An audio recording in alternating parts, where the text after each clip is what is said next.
Happy Tuesday, beautiful people. I wanted to talk about keto today.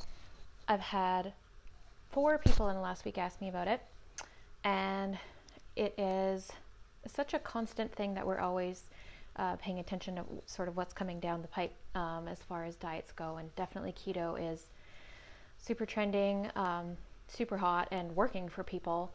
But unfortunately, every time there's a new diet that happens like this, every year, every couple of years, that holistic nutritionists always have a lot more to fight against because most of these diets are not safe. And it just perpetuates that idea that if we do something short term for a quick fix, that we get what we want, and then we can just keep on doing the things that we were doing before and we'll get results. And if we think about that, we would know that that's just not realistic. And the hard work that people just need to be doing, which is eating whole foods, prioritizing cooking more at home, exercising, lowering or getting rid of our vices, these just very basic healthy lifestyle choices are what's going to help us to sustain weight loss rather than these temporary quick fixes that they just keep coming. Keto is Atkins recycled, so we've seen this before. I have a long list of things to tell you about keto, and I'm super fired up about it because just in the last week I've had to do a lot of reading about it. I've taken a training on it for people in my industry who are working with clients on keto, and my title says it all. Like, I am literally so frustrated that people even have access to this diet or are trying it. It is dangerous. It's very messy right now. The research is really inconsistent. People are not doing it properly. They're not doing anything proper in advance before they go on the diet. So we need to be checking with the doctor to see if we even have the proper liver enzymes that were healthy enough to do this diet, because dehydration is such a very real thing that can happen when we're on keto, which is the main reason that people get keto flu.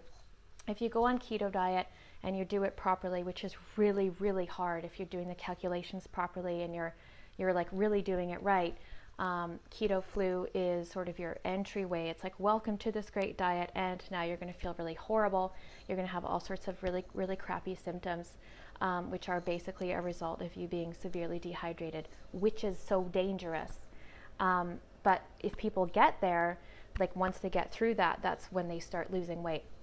And so that was something that I really didn't like it, because people don't know that. People don't know to check with their doctor before they go on diets. They just go on the diet, right? And so it's dangerous. It's really difficult to do properly.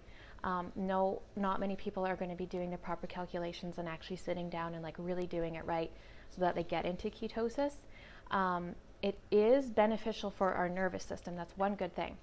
But it's only beneficial for our nervous system because of the high amount of healthy fats. And so we don't have to go on a diet in order to support our nervous system. If we're having chronic stress, or if we have anxiety or depression and we want our diet to reflect that and to support mental health, then we just need to be adding more fats into our diet. It doesn't have to be that we go on a diet in order to have these fats in our diet. We just have to find ways to get more healthy fats into our diet. It also affects our stress hormones. Like, women need more reasons to be cranky. Really, really not ideal for women to be doing keto, and especially if you have hormonal issues, please do not do the keto diet. The gut was the most concerning part about this for me. So when we're on the keto diet, it actually decreases our bifidobacterium. Bifidobacterium is one of the most studied species of probiotics. It's the one that feeds off carbohydrates, so that's why it lowers when we're on keto, because we're not eating those. Bifidobacterium helps us digest food.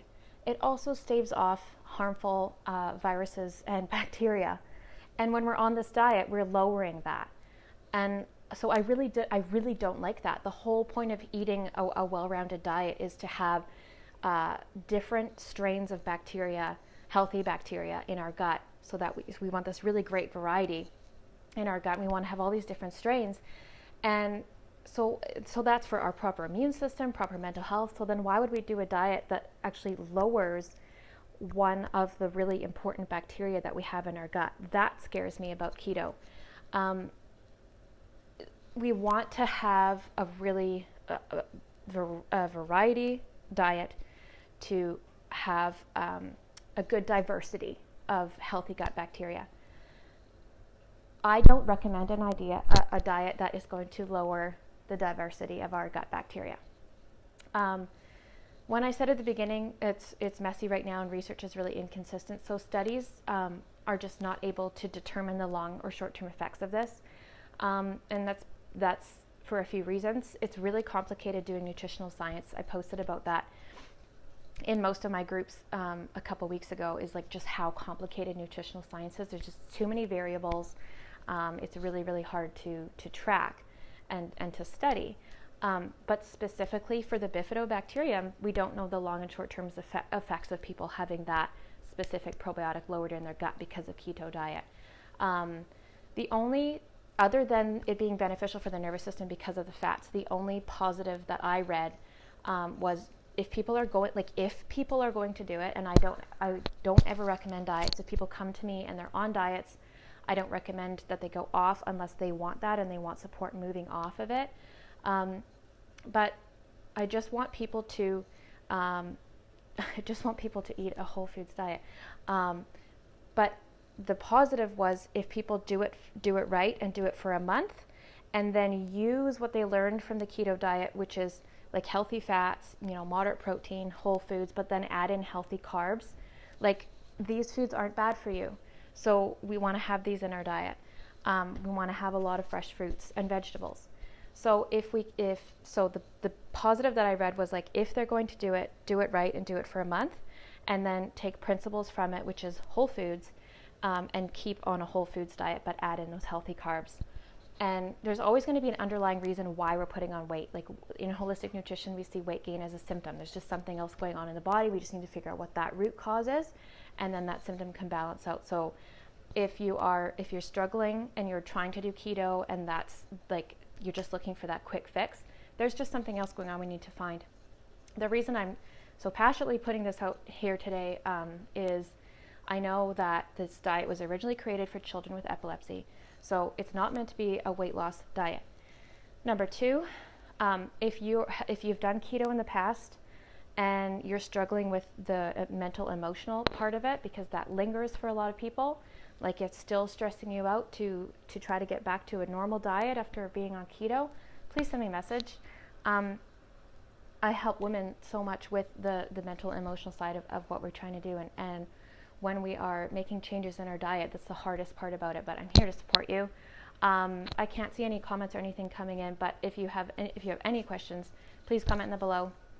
And I just want to do like as quick as possible, like rundown video about this. I didn't want to get too much into any of it, but the gut one was the biggest for me. Anyways, any questions, post them below. Thank you so much for being part of my group.